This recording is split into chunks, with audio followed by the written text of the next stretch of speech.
प्रकरणामध्ये आणि धनंजय देशमुख जे आहेत ते बोलतात की मी अजूनही समाजाला लागला नाही. याच्यामध्ये धनंजय देशमुख एकटे त्यांचे बंधू म्हणून नाही, तर जेवढ्या संपूर्ण महाराष्ट्रातल्या 14 कोटी जनतेच्या मनाला लागलेलं हे प्रकरण आहे.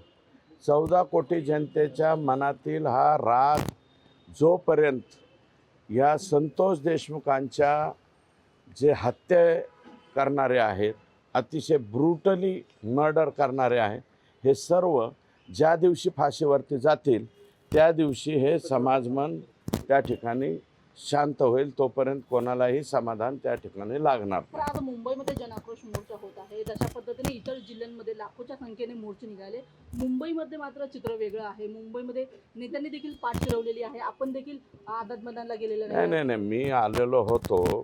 मला यायला या ठिकाणी काही जवळपास 7 तास लागतात. मी 7 तासाचा प्रवास करून आलो होतो. मी एक ठिकाणी फक्त फ्रेश व्हायला गेलो.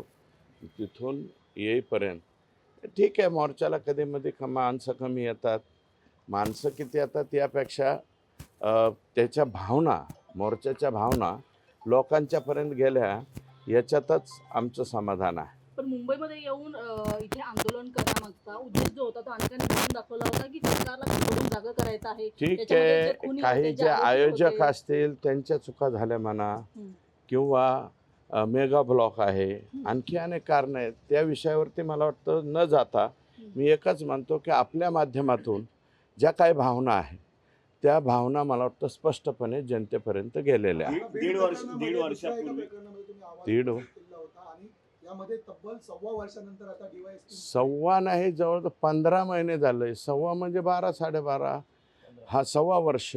ठीक आहे, 1.25 वर्ष. 15 महिने महादेव मुंडे यांचा खून करण्यात आलेला आहे आणि त्याच्यातले आरोपी साधे सापडत नाही.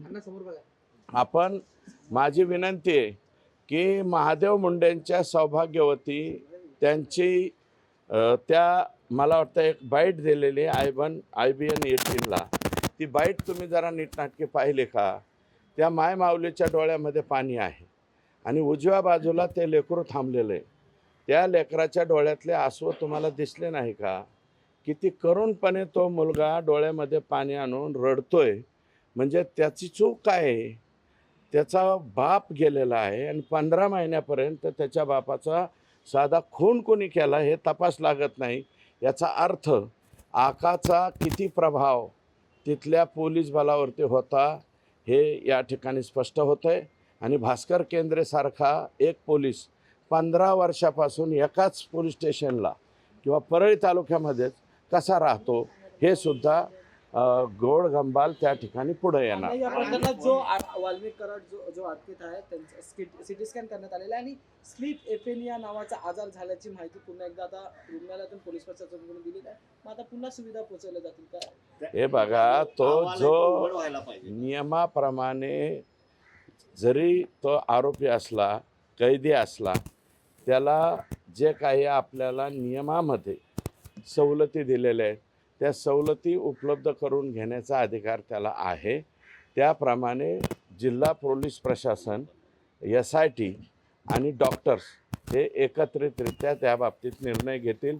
मी तज्ज्ञ नाही त्याच्या बाबतीमध्ये स्टेटमेंट करणार. आज विरोधकांनी देखील मोर्चाकडे पाठ फिरवलेली आहे आणि खरं पाहता तुम्ही पुढाकार घेतला होता या प्रकरणामध्ये, मात्र तुम्ही नसल्यामुळे वेगवेगळे प्रश्न आता उपस्थित केले जातील. आता विरोधक जास्त लक्ष करतील असं काही नाही आहे. विरोधकांनी माझ्यावर लक्ष करण्याचं काय कारण आहे?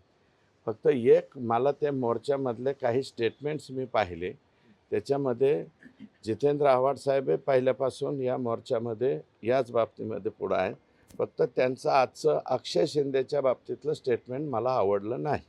त्यामुळे तुम्ही आजच्या मोर्चाला नाही, मी त्यांचं स्टेटमेंट पाहिलं, ते आवडलं नाही एवढंच बोलतोय मी. मला काय भांडण करायचं नाही आहे. मंत्र्यांचा राजीनामा, स्थानिक आमदारांचा राजीनामा ही मांग होती, पण आता ही मांग जी आहे ती थंडावली गेली किंवा मंदावली गेली असं म्हटलं जातं. असं बिलकुल नाही. एक मिनिट ऐका, थोडंफार समाजमन या गोष्टीवरती सुद्धा समाधानी होत चाललं आहे की जे तपास चालू आहे आणि लोकांचा राज्याच्या मुख्यमंत्र्यांच्यावरती विश्वास आहे. ज्या डिमांड्स आम्ही केलेल्या होत्या त्या डिमांड्सपैकी एक उज्ज्वल निकम साहेबांची नियुक्ती आणि दुसरं म्हणजे तो पळून गेलेला एक शेवटचा आरोपी. या 2 बाबी त्याच्या पाठीमागं आहेत. आणि लोक जन आक्रोश का करतायत तर त्याचं कारण असं आहे की याच्यामध्ये कुठेही तसूभरसुद्धा ह्या लोकांना सवलत देऊ नये अशा प्रकारची सगळ्यांची भावना. वाल्मिक कराडची संपत्ती जप्त करण्याची मागणी होत आहे.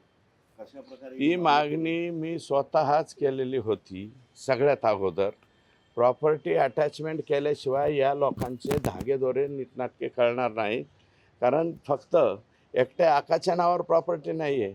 आका, बाका, चोका, तुका, सखा हे जे आहे अनेक लोक या सगळ्यांच्या नावावरती ह्या प्रॉपर्टीज आहेत. आणि आत्ता ज्यावेळेस आका आत गेला तर त्या ट्रान्सफरसुद्धा इतर नावावर करण्याचं चाललेलं आहे.